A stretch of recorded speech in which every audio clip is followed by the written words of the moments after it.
Hi, this is my review of Firelights, a guided journey across a plagued land. This is a solo, story-driven metroidvania tabletop role-playing game. This is quite the artistic game. If you like to daydream, if you like to think and meditate upon different aesthetic and atmospheric details, factors and such, this might be the role-playing game for you. First, let's take a look at the quality. The document is quite simple. In total, when you purchase this game, you obtain 4 files: the English version, the Spanish version, and a printer-friendly file for each one.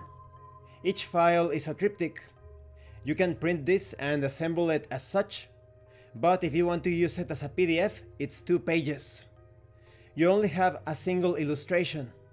The graphic design is quite simple, minimalistic, the font is quite easy on the eyes, everything is well written and explained. And as a Mexican, I can tell you that the Spanish version is good. I couldn't spot any typos. So overall the quality is good, although don't expect a lot of flourishes and illustrations, graphics and such. This is a very simple document. Now let's talk about the contents. For generations, the departed have been trapped in their undead form all across the land of Penumbra, tormenting and plaguing our world. The Firelights, who once guided the dead through the veil, have vanished. But there is still hope. Their last cocoons just hatched right under the careful eyes of the protectors. You are the last of the Firelights. You must traverse through swarms of lifeless creatures, ignite all the land's old beacons, and lead the dead through the veil once more. To play this game, you will need a standard deck of cards without any jokers. You will use these cards as a way to guide the story and its challenges. This is your story deck. When you use a card, you discard it. You also need 2 6-sided dice. You will use these to perform actions in the narrative and get answers about the world. These are your action dice. A notebook to act as your journey book for log entries is of course necessary. Index cards or random slips of paper as well. Also, tokens of some sort such as poker chips, coins, etc. To play, make sure you have a couple of hours of spare time ahead of you. Shuffle and place your story deck on a flat surface and gather your action dice. Creating your character is quite simple. You have 3 approaches: forceful, patient, and quick. These work as attributes in other role-playing games. You can assign values to these different attributes, or rather approaches. So let's say that you want your character to be quite forceful. You would assign the +2 value to it. Or maybe you want to be quite patient. Then you would assign the +2 value to that instead. You assign the other values to the other approaches. While the Firelights were gone, gigantic shadowy entities called curses have started spawning across the land, corrupting everything they touch, extinguishing the beacons, thus preventing the dead from crossing through the veil. You are the last of the Firelights. You are a very rare kind of insect, and only you have the ability to reignite the 6 beacons, fight curses, and guide the undead back through the other side of the veil. Actions guide your journey across this world. Each one is a self-contained system which helps you resolve the questions you have or the actions you want to take. When making an action, go through the following steps. Draw 2 cards, face up, from your story deck. Roll and sum your 2 action dice. Add any modifiers to your roll to get your score. Then, interpret the result as follows. Then, discard the cards. If your score is higher than both cards, there is light. If your score is higher than 1 card, there's shade. Otherwise, there is darkness. Aces are worth 1, jacks are worth 11, queens are worth 12, and kings are worth 13. Each action is formatted action plus modifier and tells you what happens when there's light, shade, or darkness. When it comes to exploring the world, when you start the game, draw a card from the story deck and place it face up in front of you.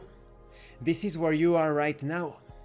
As you discover the land, you will add more cards to your world map, each card being a new region. When you add a new region card, the corner of your card needs to connect with another region's corner. To know whether the region you are adding is located below, beside, or above your current location, compare the numbers of both cards and interpret the result.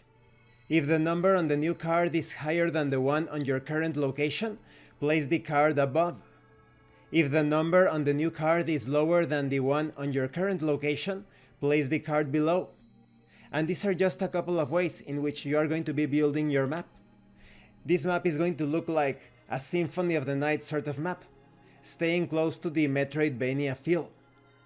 You use the tables for inspiration. You have these tables over here, so that each section of the map feels unique. You place slips of paper on top of the cards to note down details about the region. The 6 beacons of Penumbra served as a guide for the dead to navigate through the veil. Even to this day, they continue to emit a subtle mystical smoke. You will find these beacons as you explore the different regions. You may have to mark fatigue as a result to an action. When your fatigue is full or your story deck empty, you have to rest or flee to live another day, or risk extinguishing your light. When you rest, fill an entry in your journey book, shuffle the cards you discarded when making actions in your journey, and clear your fatigue. As you proceed with your journey, you will encounter curses. These are the enemies of the game. You will need to confront them.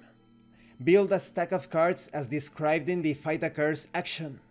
When the number of cards of the stack matches the curse's strength, they perish. If you flee from a curse, their stack persists until you encounter them again. I am going to avoid telling you the values of these curses in order to keep this review spoiler-free. I will just mention their names: Calamity, Screecher, Hollow, and Talon. When it comes to the actions, you can carry out all sorts of things, such as confronting risks, searching for treasures, buying information, discovering regions. This is basically exploring the map. You can also, of course, fight curses, evade danger. This is what you have to do if you failed your attack against the curse. You will try to avoid taking fatigue damage. You can also obtain an answer from the Oracle. This is your typical yes or no process that happens in many solo role-playing games. And that's it. You explore the map until you light the 6 beacons. So what do I think about Firelights? This is a very interesting game because it is quite simple, but because of the different results of the tables and the actions that you can take, you start to create this story through your interactions. This is a very whimsical game, I would say. If you are looking for a tactical combat experience, this is not it. This is focused on story and, to a certain degree, more on strategy rather than tactics. Will you decide to confront a risk? Perhaps there is a shaky looking bridge that you need to cross. Or perhaps you'd rather look for information to purchase such information with the treasures that you have obtained along the way. You will have to develop the look, the appearance, the elements of the different hills, mountains, oceans, tundra that you encounter. You will have to explore the themes of war, peace, family, hope, love, the events of serving, planning, focusing, pursuing, the non-player characters that you encounter such as nomads, healers, monks, bandits, sellers, soldiers. So this game encourages you to really squeeze as much juice as possible from each region that you encounter and that you reveal as you explore the map. And of course, you shouldn't cheat, so to speak. If you encounter a challenge, some sort of risk, anything that requires a particular approach, don't use your strongest approach for everything. Some situations will require patience, some others will require quickness, and in some cases you will need to be forceful. It also has a certain rogue quality to it, because these curses that you are fighting, they are quite dangerous. They may end up eliminating you, so to speak. because of a couple of unlucky rolls. I think it's also very easy to modify the difficulty of this game. For example, maybe instead of fleeing, your character actually dies. So now all of those beacons that you have lighted, they have once again been snuffed out. So now you need to look for them and light them again. Or perhaps just one or a few of them end up snuffed out, and you need to look for other beacons to light. So with those considerations, I definitely recommend Firelights. This is for the whimsical, creative, story-driven player. But if you are looking for tactical combat and many complex options, this may not be the game for you. Thank you for watching this review, and thank you for your likes and your comments. If you have any questions or comments, please let me know. And thank you so much to those of you that are going the extra mile to support the channel. If anyone else wishes to further support the channel, the information on how to do that will be in the description below. Once again, thank you, and see you later.